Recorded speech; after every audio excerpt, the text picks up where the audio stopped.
Terima kasih Bapa, di dalam nama Tuhan Yesus firman yang hidup, kami datang dan menyambut akan sabda suci. Amin. Firman Tuhan yang terambil pada hari ini terambil di dalam kitab Injil Lukas. Injil Lukas pada pasal yang keempat, ayat yang ke-16 hingga ayat yang ke-30. Maka tema pada hari ini yang saya berikan adalah kebenaran yang ditolak. Saudara-saudara, kita lihat di dalam pasal 4 ayat 16 sampai dengan 19. Bagaimana diceritakan bahwa Yesus dia datang ke sinagog pada hari Sabat sesuai dengan kebiasaan Yesus. Ia bangkit dan untuk membaca kitab suci, dan kitab yang diberikan adalah gulungan kitab Nabi Yesaya. Dia membaca satu bagian yang sangat familiar dan bahkan satu bagian yang memang senantiasa ditunggu-tunggu oleh orang-orang Israel tentang kehadiran Mesias. Dan situ dia berkata bahwa Roh Tuhan ada padaku oleh sebab Ia telah mengurapi aku untuk menyampaikan kabar baik kepada orang-orang miskin, dan Ia telah mengutus aku untuk memberitakan pembebasan kepada orang-orang tawanan dan penglihatan kepada orang-orang buta, untuk membebaskan orang-orang yang tertindas, untuk memberitakan tahun rahmat Tuhan telah datang. Setelah Tuhan Yesus dia membaca akan kitab Yesaya ini, maka seperti biasa dia menggulungkan kembali kitab itu dan dia mengembalikannya kepada pelayan dan duduk. Semua mata tertuju kepada dia. Mengapa? Karena Yesus mengatakan satu kalimat yang sangat menggetarkan, yaitu di dalam ayatnya yang ke-21. Lalu ia memulai mengajar mereka, katanya, pada hari ini genaplah nats ini sewaktu kamu mendengarnya.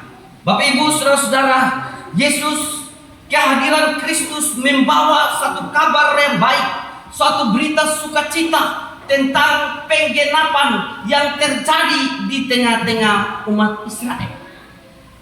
Tetapi saudara-saudara yang dikasihi Tuhan kita Yesus Kristus, mari kita semua sedikit berpikir bahwa tak kala kita menerima satu kebenaran di dalam suatu keadaan kekacauan di dalam pemikiran, yang dimana kebenaran itu menjadi satu hal yang sulit kita terima, bagaimana respon kita? Tentu respon kita ada bermacam-macam. Ada yang mungkin setuju, ada yang juga tidak setuju, ada juga yang mungkin dia meragukan akan kebenaran itu. Kebenaran itu memang pahit, tetapi kebenaran itu dia menyingkapkan segala kegelapan, dan dia menyatakan tentang satu keadaan, satu fakta yang tepat, sehingga dia akan memberikan kecerahan di dalam pikiran kita. Dia akan memberikan kecerahan pada mata kita. Dia akan memberikan kecerahan di dalam jiwa kita, dan dia memberikan sukacita di dalam kehidupan kita.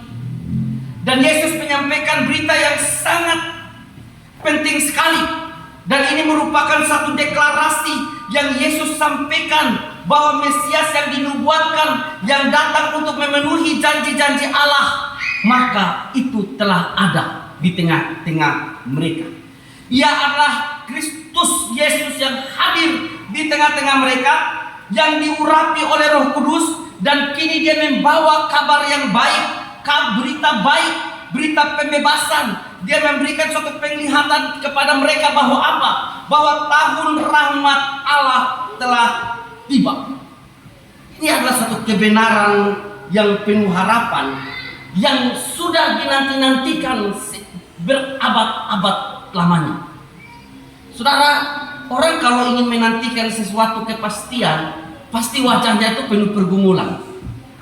Ya, seperti sebuah keluarga yang menantikan anak, pasti wajah penuh pergumulan.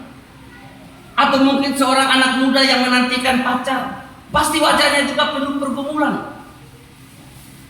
Atau juga mungkin kita menantikan sesuatu yang akan diberikan oleh seseorang, mungkin oleh suami, mungkin oleh istri, pasti wajahnya juga penuh pergumulan. Wajah yang juga penuh tanda tanya, kapan segala sesuatu itu dapat tergenapi di dalam kehidupan kita. Yesus menyampaikan kebenaran itu. Yesus mendeklarasikan dirinya sebagai pribadi yang telah menggenapkan apa yang disampaikan disampaikan oleh Nabi Yesaya. Nabi Yesaya telah menyampaikan itu berapa abad yang lalu. Dan penggenapannya kini telah terjadi. Dan penggenapan ini yang telah terjadi yang disampaikan oleh Kristus menimbulkan satu reaksi di tengah-tengah jemaat. Di dalam ayat yang ke-22 dikatakan bahwa semua orang membenarkan dia dan mereka heran akan kata-kata yang indah yang diucapkannya.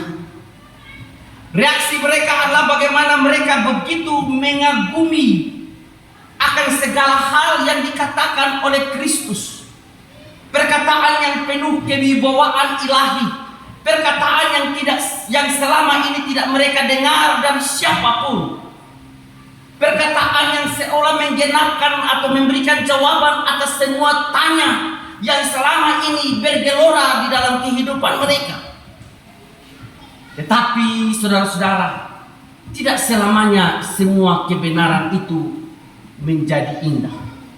Tidak selamanya semua kebenaran itu kemudian diterima 100%. Tidak. Tetapi di dalam kebenaran itu ada juga orang yang ragu, ada juga orang yang setuju, ada juga orang yang menolak. Maka orang banyak itu mulai mengajukan pertanyaan. Lalu kata mereka lanjut pada ayat yang ke-22, bukankah ia ini anak Yusuf? Penalaran secara lahiriah menjadi muncul karena sesuatu yang ilahi, kebenaran yang sesungguhnya itu akan hadir dan kebenaran itu akan tinggal di dalam kehidupan orang-orang yang ada pada waktu itu. Tetapi mereka mulai meragukan dia dengan mengajukan pertanyaan, bukankah ia ini anak Yusuf? Suatu perawalan tentang kekaguman di dalam pengakuan dengan menggunakan kata-kata anugerah yang keluar dari mulut Kristus. Dan kemudian mereka mengagumi tentang segala perkataan-perkataan Tuhan. Kini kekaguman itu mulai tercampur dengan keraguan. Benih duniawi mulai bercampur di dalam hati dari mereka yang berada di dalam rumah ibadat Yahudi yang bernama sinagog.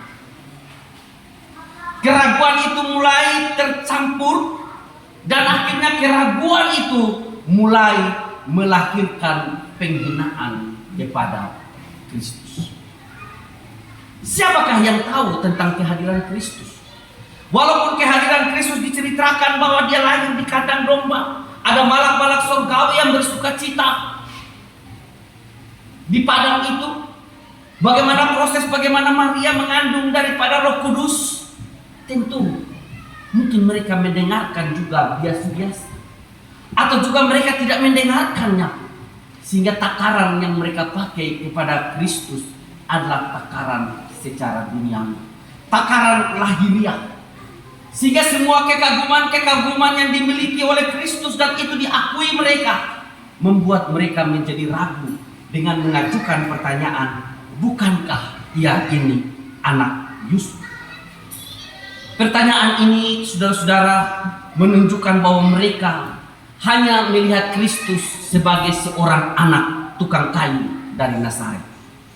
Seseorang yang mungkin mereka kenal secara lahiriah, dan mereka sungguh tidak mau menerima keberadaan Kristus atau identitas Kristus secara ilahi.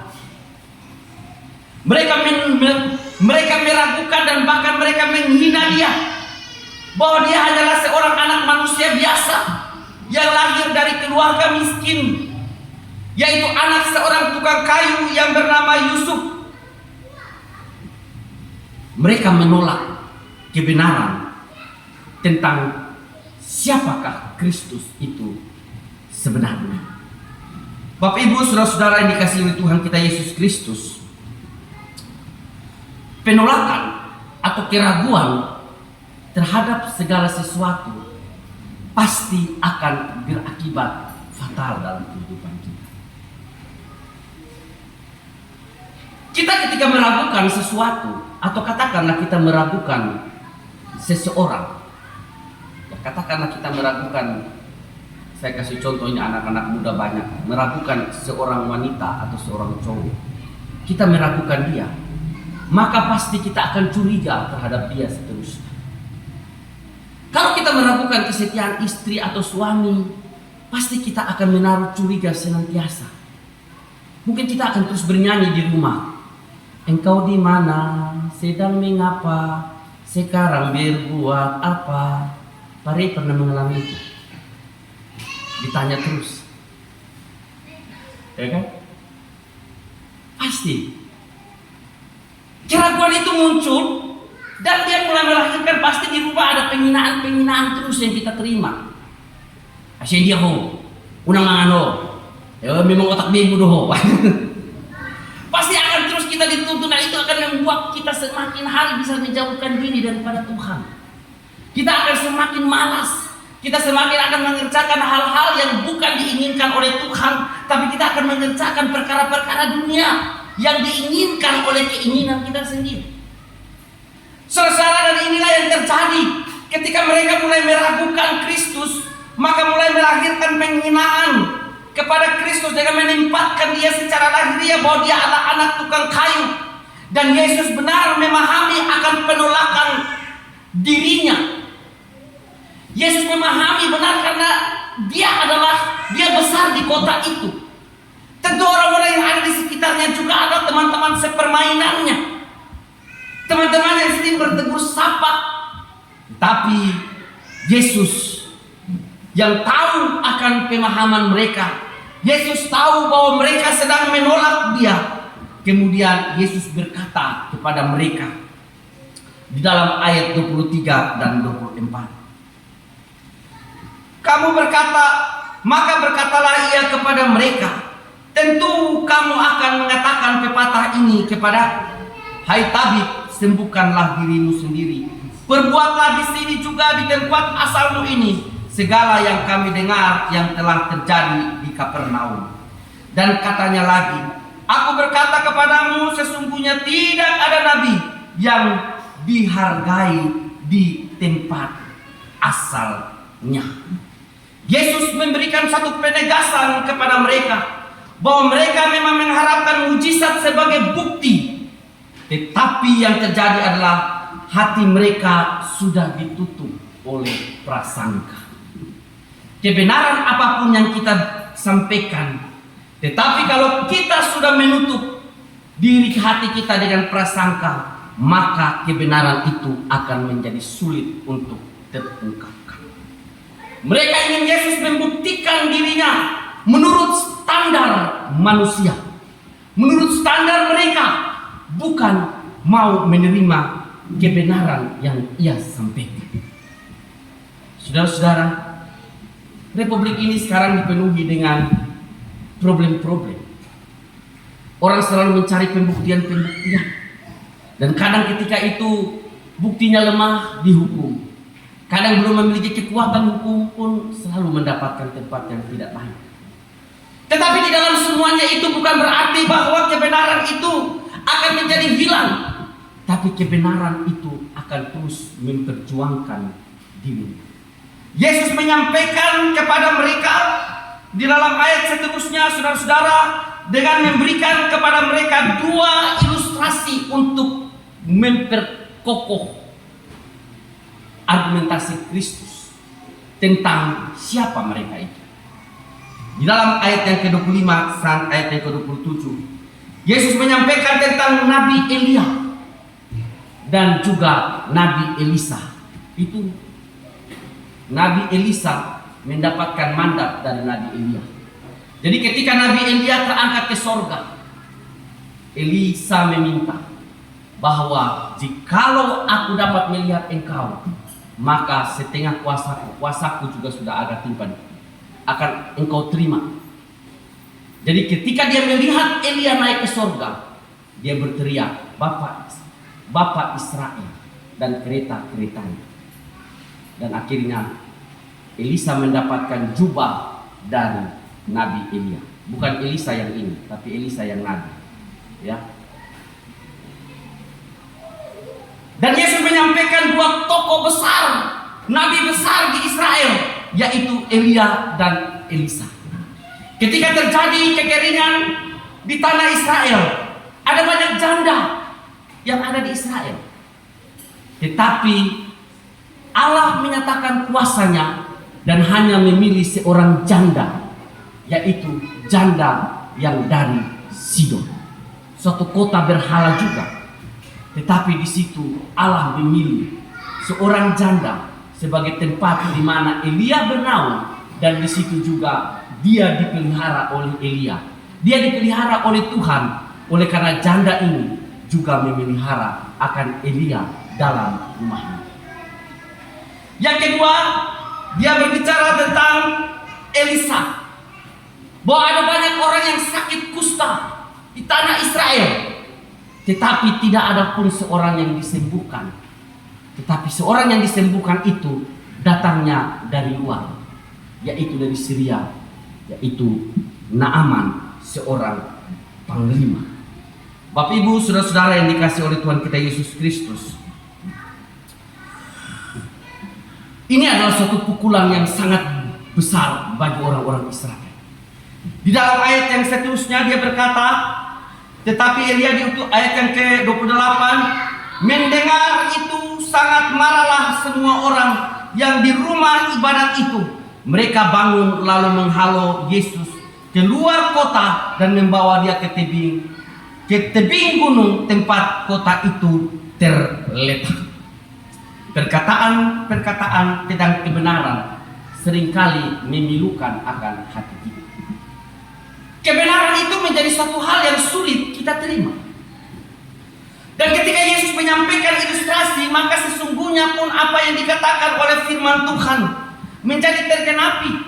Seperti yang dikatakan di dalam Kisah Para Rasul pada pasal yang ke-28 ayat yang ke-20, pasal 28 ayat yang ke-26 dan 27, bahwa dikatakan kamu akan mendengar dan mendengar namun tidak mengerti. Sebab hati bangsa ini telah menebal dan telinganya berat mendengar dan matanya melekat tertutup, supaya jangan mereka melihat dengan matanya dan mendengar dengan telinganya dan mengerti dengan hatinya, lalu berbalik sehingga aku menyembuhkan mereka. Banyak orang yang suka tinggal di dalam penyakit lamanya. Karena penyakit lamanya pun dibangga-banggakan. Coba kalau Bapak Ibu, ini saya tes, kalau Bapak-Bapak misalnya cerita tentang pacarnya masa lalu, bangga kali dia. Wah, bla bla bla bla, gembira dia lah. Tapi coba kalau istri cerita pacarnya, mukanya tuh sudah kayak makan jeruk nipis itu, cemberut. Itu udah mulai gelisah, diperiksa status semua tuh, diperiksa semua itu histori. Betul nggak? Betul? Gak usah ragu Pak De. Kita sudah umat Tuhan, kita sudah aman. Ya, karena kita meragukan, kita tidak mau untuk dipulihkan kehidupan kita. Ya, kita berusaha untuk menutupinya. Kenapa? Karena dosa itu telah membuat telinga kita menjadi tebal, sehingga orang selalu berulang dosa itu. Kesalahan selalu melahirkan kesalahan. Ya, seperti yang dikatakan bahwa apa, telinganya telah menebal, telinganya hatinya hati bangsa ini telah menebal, telinganya berat mendengar, matanya melekat tertutup, supaya jangan mereka melihat dengan mata dan mendengar dengan telinganya dan mengerti dengan hatinya, lalu berbalik sehingga aku menyembuhkannya.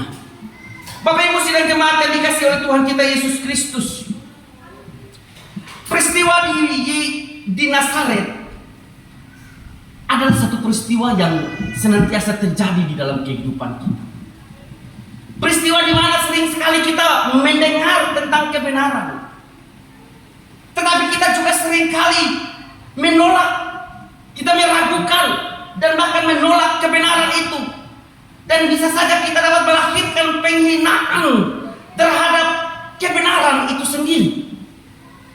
Karena apa? Karena ketebalan di dalam telinga kita, ketebalan di dalam hati kita menjadi sulit untuk mendengar, dan hati kita juga semakin hari semakin dipenuhi dengan berbagai macam hal. Entah itu kesombongan, iri hati, dengki, dan berbagai macam hal-hal lainnya yang senantiasa membuat kita mengalihkan perhatian kita dari kekaguman-kekaguman kita terhadap kebenaran itu menjadi kebencian. Membenci secara membabi buta, dan bahkan kita bisa membunuh kebenaran itu. Maka dari itu, saudara-saudara dikasihi Tuhan kita Yesus Kristus, kita bisa mengeksplor diri kita secara baik. Bahwa kebenaran itu terkadang dia menelanjangi kita. Kebenaran itu juga bisa menghilangkan segala prasangka kita. Dan kebenaran itu juga akan menuntun kita kepada pertobatan. Yesus menyampaikan kebenaran yang sedang menuntun orang-orang Israel bahwa penggenapan itu sedang terjadi. Menuntun orang Israel agar mereka dapat melihat bahwa keselamatan itu tidak hanya berlaku untuk orang Israel saja secara khusus, bahwa hanya Israel saja diselamatkan, tetapi ada orang Sidon, ada orang Syria, ada bangsa-bangsa lain yang siap untuk menerima kebenaran itu dan hidup di dalam kebenaran itu. Kepada orang-orang Israel yang ada di Roma, bagaimana Rasul Paulus menegaskan kepada mereka tentang kebenaran itu, tetapi mereka menolaknya, dan bahkan mereka pergi dengan kekacauan. Dan akhirnya dia berkata bahwa apa? Ada bangsa-bangsa lain yang siap untuk mendengarkannya. Dan setelah Paulus berkata demikian, pergilah orang-orang Yahudi itu dengan banyak perbedaan paham antara mereka.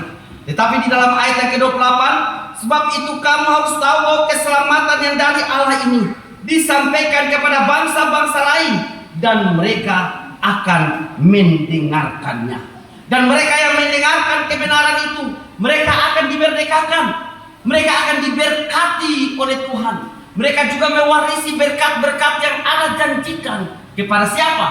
Kepada Abraham, Ishak, dan Yakub. Mereka menolak kebenaran tentang kasih karunia Allah yang tidak terbatas sebagai hak prerogatif Allah, hak khusus Allah untuk memilih siapa yang dipakai dan siapa yang tidak dipakai. Bapak Ibu, saudara-saudara yang dikasihi Tuhan, di dalam perjalanan iman Kristiani kita, tentu kita juga sering mengalami penolakan akan kebenaran itu. Dalam kebaktian hari ini, kita melaksanakan perjamuan kudus. Dan perjamuan kudus adalah peringatan akan tubuh dan darah Kristus yang diserahkan sebagai korban penebusan dosa kita. Dalam perjamuan kudus secara simbolis kita menerima kebenaran. Sekali lagi, dalam perjamuan kudus secara simbolis kita menerima kebenaran itu. Kebenaran tentang apa? Kebenaran tentang kasih Allah yang tak terhingga.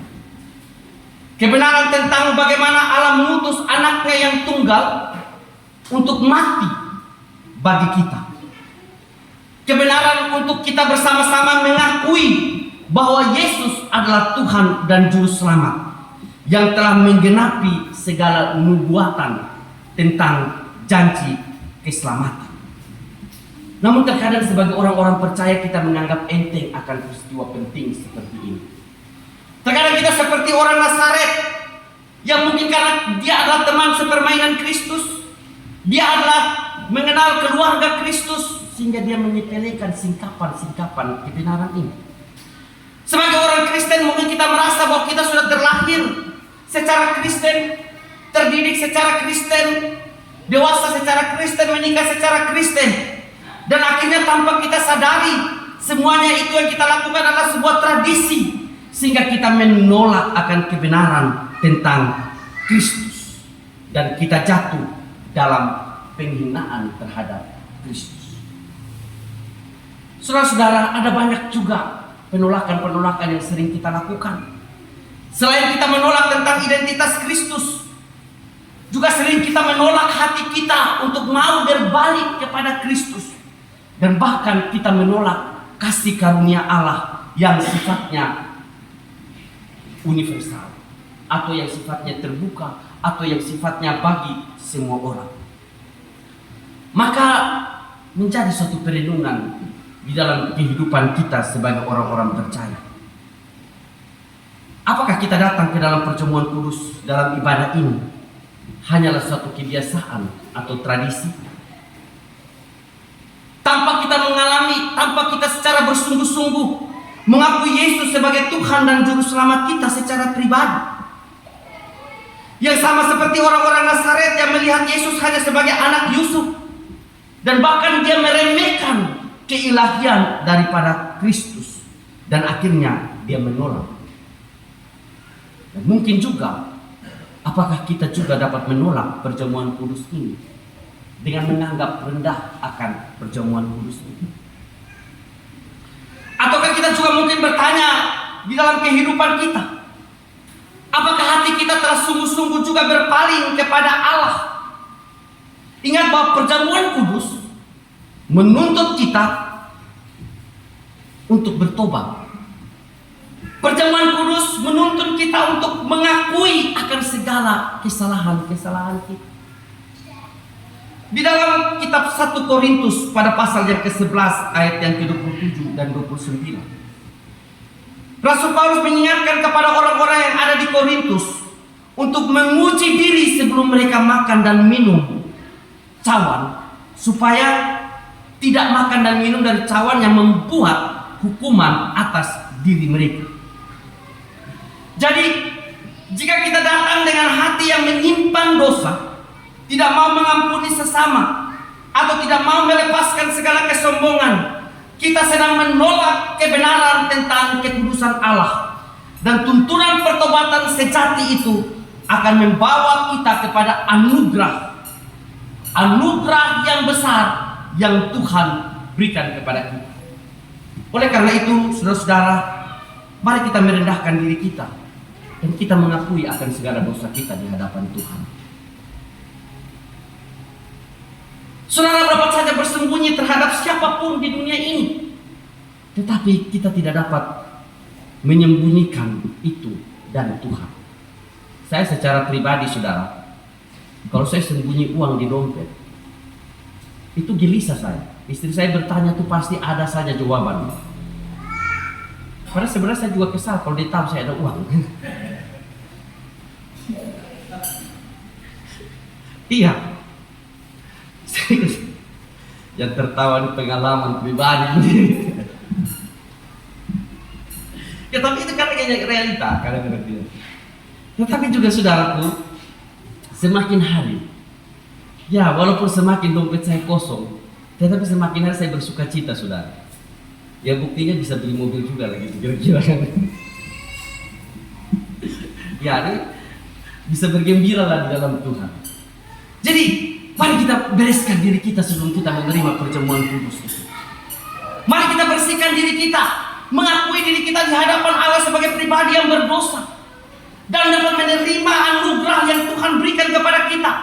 Lewat perjamuan kudus ini kita semua dituntun untuk membawa hati kita, dituntun untuk hati kita terbuka untuk menerima kebenaran. Penolakan Kristus itu juga terkadang kita menolak apa? Kita menolak kasih karunia Allah. Orang-orang Nazaret mereka marah karena Yesus memberikan ilustrasi yang benar bahwa pada masa-masa dulu mereka tahu itu, bahwa kenapa masa-masa yang sulit Tuhan tidak datang menolong orang Israel, tetapi Tuhan harus menolong seorang janda di Sarfat. Padahal ada banyak janda, tapi kenapa harus dia janda di Sarfat itu yang ditolong oleh Tuhan? Berarti ada apa dengan bangsa Israel itu? Kenapa Tuhan harus menolong Naaman? Padahal di Israel sendiri ada banyak sekali orang kusta. Tetapi kenapa harus Naaman dari Syria yang harus Tuhan tolong? Bapak Ibu Saudara, terkadang kita menaikkan lagu pujian, kalau yang lain Tuhan tolong saya juga. Kita merindukan itu, Tuhan tolong saya, Tuhan pimpin saya. Tetapi apakah hati kita menebal atau menipis? Apakah telinga kita juga siap mendengar akan kebenaran? Apakah hati kita juga siap untuk dituntun pada kebenaran itu atau tidak? Orang-orang Israel begitu marah ketika mereka mendengar Yesus menyampaikan ilustrasi yang begitu mengguncangkan akan kehidupan mereka. Karena menyingkapkan tentang bagaimana latar belakang kehidupan mereka. Menyingkapkan tentang bagaimana status sosial mereka.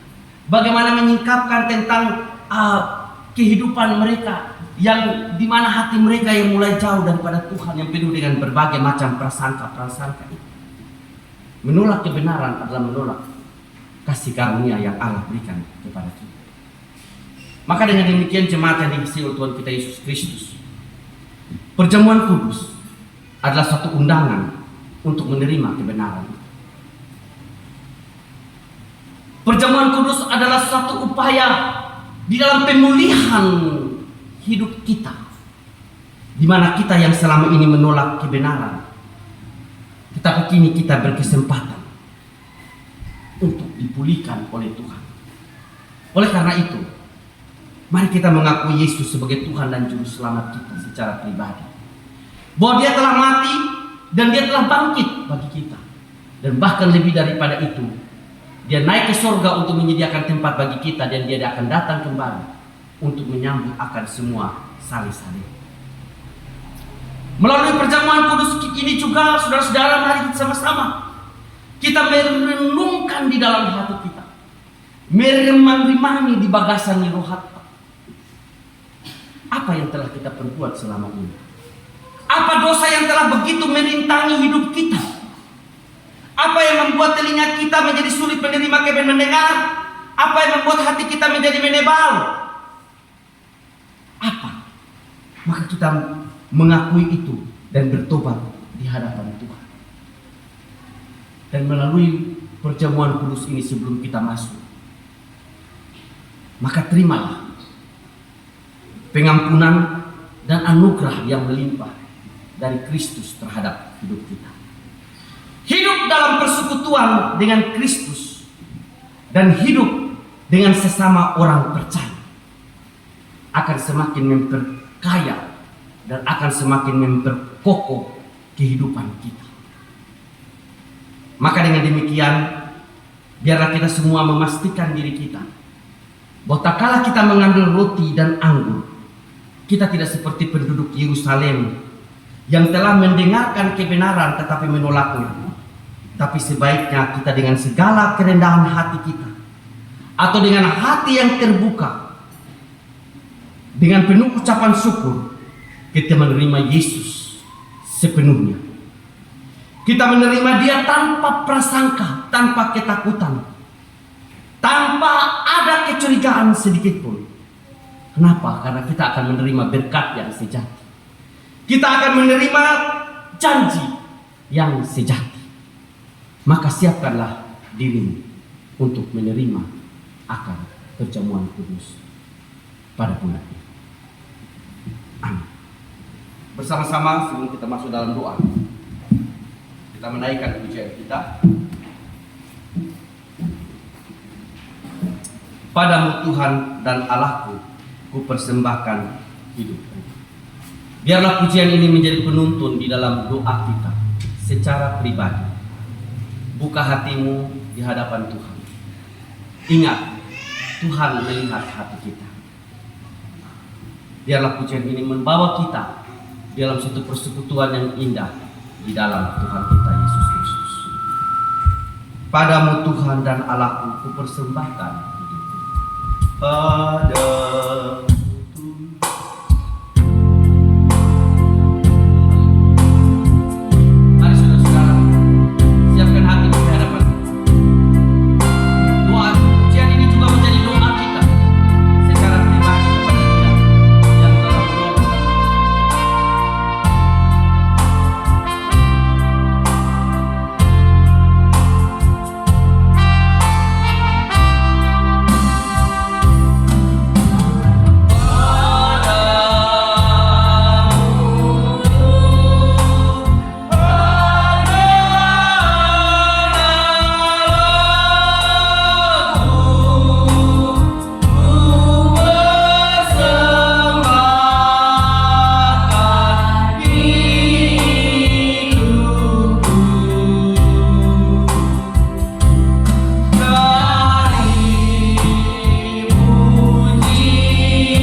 Terpujilah Tuhan Allah gunung batu keselamatan kota benteng kami, Sang kebenaran dan hidup yang tidak pernah meninggalkan kami sedetik pun, sehingga di dalam segala keadaan apapun di dalam kehidupan kami, Engkau tidak meninggalkan kami. Dengan berbagai cara-Mu ya Tuhan, Engkau menuntun dan membawa kami kepada damai sejahtera yang sungguh.